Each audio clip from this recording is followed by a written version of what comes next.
No. Ready? Okay. All right, let's go ahead and call this meeting of the Isani City Council to order. If we want to all rise for the Pledge of Allegiance, please.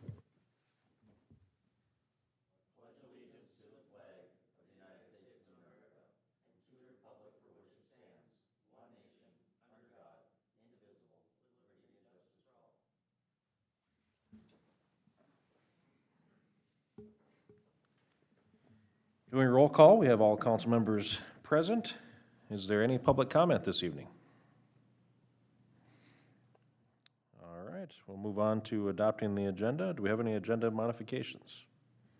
Thank you, Mayor and Council. Good evening. We did have some recent revisions to the agenda, so I'd like to just point those out. I believe that you do have them, and they are available online. But it is to add item L4 on the consent agenda, which is a resolution to consider approving application for an exempt gambling permit for Rum River BMX 50/50 raffle for December 9th. And then we are keeping item number K3 in business, a resolution to approve site plan approval for addition to BP Metals. This was removed earlier, however, added again with recommendation from the Planning Commission. Motion to adopt agenda with the changes. Second.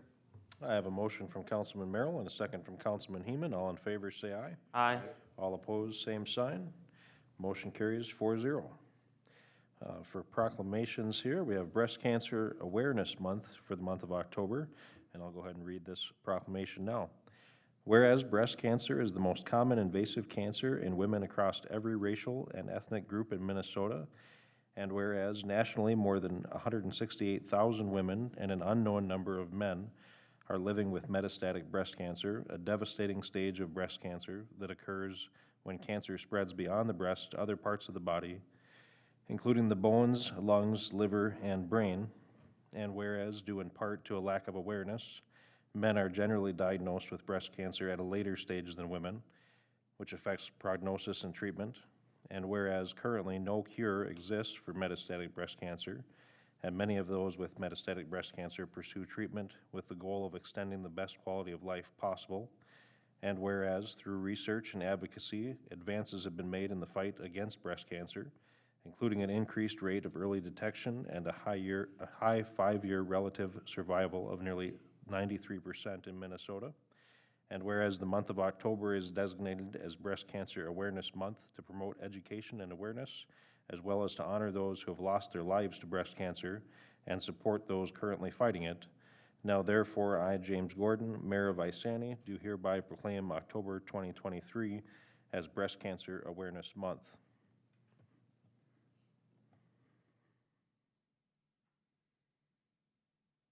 All right, we'll move on to approving the City Council meeting minutes from October 3rd, 2023. Motion to approve. Second. I have a motion to approve from Councilman Heeman and a second from Councilman Merrill. All in favor say aye. Aye. All opposed, same sign. Motion carries 4-0. For announcements, we have a Park and Recreation Board meeting that has been canceled. It was scheduled for Tuesday, October 24th. That's next Tuesday, and instead, we're going to be doing a joint meeting with the county commissioners at 6:30 that evening, and that'll be at this facility here. So, and then we have the city council meeting on Wednesday, November 8th at 7 p.m. That's a Wednesday, like I said. So we've got the election on Tuesday, so that meeting will be moved to the Wednesday that night. And then we also have Economic Development Authority meeting on that same Wednesday, the 8th, following the city council meeting. Do we have any council committee reports? All right, we'll jump into K1, resolution to approve the purchase of baseline permitting software. Good evening, Mayor and Council. As you are aware, we have transitioned to using Rum River Consultants for our designated building official. And through this transition, it's been identified that it would make things a lot more streamlined for city staff as well as Rum River Consultants and our end user, the residents, most importantly, if we used their software specifically for building permits and zoning permits, so everything is kept in one place and there's not a lot of redundancies in copying the work. The cost is the same as what we've been paying annually and will save us in the long run from hiring an additional staff person to help with permitting at City Hall. So the request is to move forward with baseline. I believe the cost for for the rest of the year is around $700. So that will be an increase from what was budgeted originally, but will save us in the long run and help us streamline a lot faster. So Mike, I have a question for you. So we're using a different software now. If we were to terminate that now, would we get, is it that prorated or is that just a yearly no prorate on that? Yeah, we could do that. There will have to be some overlap in order to get some of that historical data Transfer. into there, right? So that Rum River is aware if you're coming to pull a deck permit, but you already finished your basement in 2021. Those are the kinds of things we need to be able to get that information out. Once we can pull that stuff out and repopulate their software, then we'll be good. It'll end up being a wash in the long run financially, but it will be a huge help in processing permits. But there will be a little bit of overlap. Okay, and this was known when we switched to Rum River. This was part of your analysis to see if it'd be worth it for us. I mean, this is the same No. price, so. Yeah, they did a presentation for us. I would argue their portal is much better than ours, to be Okay. quite honest.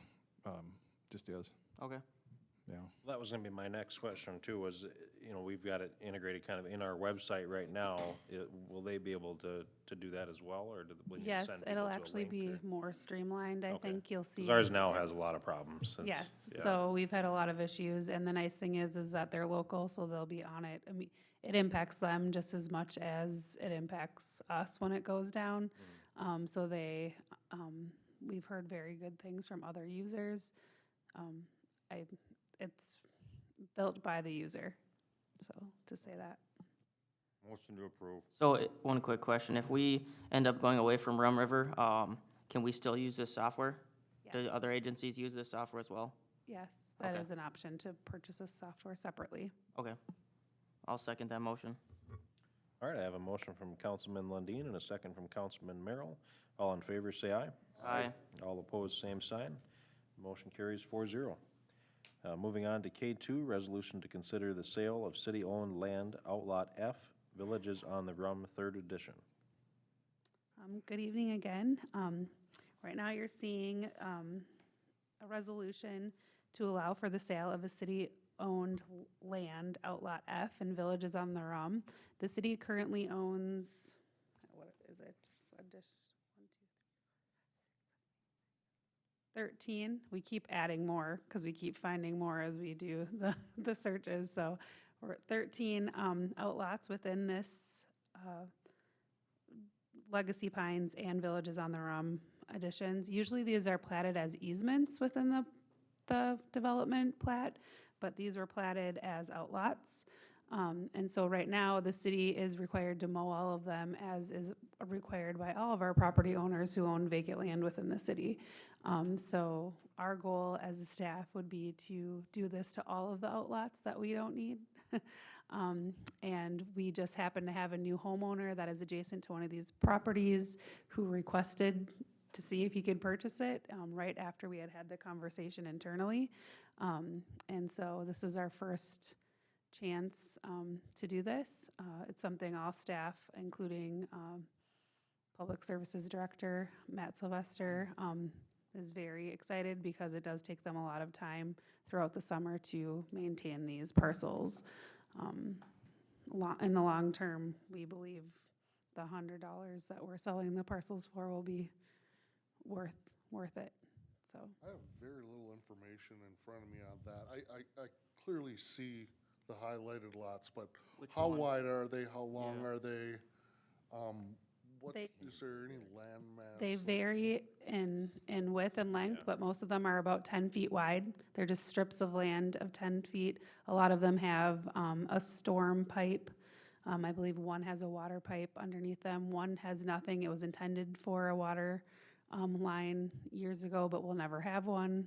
So we will maintain the easements over the property like we do for all of our easements of pipes and such, but we just really would like to let go of these small parcels, which the value is really limited to what the property owner can, it's most valuable to them. So- Right, I agree. Are there any repercussions, say if we sell this property to that person and we need to do something with infrastructure there, we still own the ability to change out the storm drains? Yes. And do all the easement work? Basically, they just own it and mow it? And then does that transfer over if somebody else buys the home as well? Yes, so what will happen is, once the property owner acquires the property through the sale of a quitclaim deed, since it's less than $3,000, they'll also pay the recording fee to have it recorded on their property. And then the city I can do a administrative lot combination just over the counter. And so then it will become one PID once that is recorded on the property. Okay. What's the average cost to the homeowner and then the average cost to the city for this transaction? So an average cost, I would say, of about $150 to the homeowner. That includes the recording fee as well as the state deed tax, which is $1.65, and the $100 to the parcel. The city, it just takes whatever time it takes for me to sign the administrative lot combination. And we did have our attorney, I guess, create the first quitclaim deed for this parcel, but we'll be able to replicate that ourselves in-house from here on out. I guess I would like to see a little bit more on that, just because I think it's a lot of staff time, and even for us to be here right now, I think it's a little, I mean, I understand trying to save money on public works, but we're going out of our pocket to pay for this stuff at this moment, so I think it should be a little bit more, not excessively, but I want to make sure that we're covered. I mean, Some of the wider lots anyway, because Yeah. they're gaining. a lot of value. That large outlot will not be part of it, it's just the strip of land. Okay. It just couldn't highlight just that, It 'cause costs it's us more than one. $100 to mow that in the Oh, summer. right, I know. So we're gonna save money in the long run. We are I'd say- concerned I'd that, say let's get rid of as many of these little slivers as we can. And those weren't, I'm with that. so with those developments, those weren't part of the park dedication at all? Those are just No. literally just easements that we decided we had to Yes. have? I'm not sure why it was platted that Okay, way. that's weird. What is up with that large one? That's a storm pond. Okay. So we wouldn't be including the storm pond, it'd just be the strip. And so we'd still have access to it by one of those. We would have to maintain one of those, yes, by way of easement. So, we wouldn't have to maintain both of those by easement either. So now what if the other, say, what if one of them gets claimed and then the other person with the adjoining property can't claim the other one? Is that what you're saying? Because that's kind of like that So would what- seem kind of unfair. Yep, what would happen is, in this situation for this parcel, we did offer it to both neighbors Okay. first. We did make sure that the adjacent property did not want any interest. They already have a fence on it, on the property line. Okay, And to be honest, there's already a sprinkler system for this parcel in this outlot. So people don't realize, some people don't realize they don't own it, and other people know they don't own it, so they don't mow it, and those are the ones that we're maintaining. So it's because some of them have been in place for such a long time, we do have issues like that. So we Okay. are gonna go to both property owners. In that case, we would have to split the parcel, which we can also do administratively, so it doesn't have to come to planning commission or council. And all these outlots were for the purpose of utilities at one time or another, is that? Yes, most of them have storm pipes Okay, in them. One has a water pipe, and one or two have nothing under them, actually. okay. Motion to approve. are there any other developments or areas in the city like this? No. This is just the one? Okay. Yes. I'll second. And the homeowner did want to be here tonight, but he had to work out of town, so he did apologize and wanted to make that known. I have a motion from Councilman Lundin and a second from Councilman Heeman. All in favor, say aye. Aye. All opposed, same sign. Motion carries 4-0. Moving on to K3, the resolution to approve the site plan approval for an addition to BP Metals. Good evening again. You guys sick of me yet? We have a site plan approval for BP Metals for their 9,600 square foot expansion in the industrial park. It was reviewed and recommended by the Planning Commission to move forward tonight to council, so that they can continue to work on this and hopefully start getting stuff, dirt work moving before the season is over. We do need to see an updated site plan with stormwater modeling or stormwater management, due to some of the data that was collected in the last 2 days. That's all. I think it's good, for the city to get this development, as long as the stormwater is appropriately done according to what Jason wants. I don't have any problem with it. Can we, next time, see, I think all of it, we all have the older drawings. We had different drawings while we were up there. We had a variety of different sets sent to us at different times, so I apologize. And that's part of one of the issues with the site plan that we have. So, yes, normally we just have one set that we go off of, but. Okay. All right, sounds good. I just don't want it to be like, oh, we approved this and now all of a sudden we get a surprise that something else is different, you know, I just don't want to be set up for something like that. So I would, make a motion to approve it, with the condition that Jason signs off on the plans. He meets all city requirements. Yeah, right. I'll second that. I have a motion from Councilman Merrill and a second from Councilman Lundin. All in favor, say aye. Aye. All opposed, same sign. Motion carries 4-0. Anything on the consent agenda that we want to discuss further? Otherwise, I'll look for a motion to approve that. I want to say thanks to Jordan for his time here. I know we were hard on him sometimes, but he did a good job, and I hope we find somebody that's as good as him somehow. to I was replace never, him. I was never hard on him. Well, I know I was, so. No, he has done a great job, and I think he's gonna finish out till November or something like that, but yeah, he's on to some new adventure, and I think, it'll be good for him to do that too, so. I'll make a motion to approve the consent agenda. I'll second. I have a motion from Councilman Merrill and a second from Councilman Heeman. All in favor, say aye. Aye. All opposed, same sign. Consent agenda passes 4-0. And any other questions on the other communications? Chief Myers, I was gonna ask you about the police report. Is it possible to do that year-over-year comparison? And, yeah, okay. I just, because I wanna be able to see the trends, you know what I mean, so. Okay, all right. That sounds good. And then we are gonna move into a closed session for the City Administrator Annual Performance Review pursuant to Minnesota Statutes 13D.05, Subdivision 3A. So if we could have everyone exit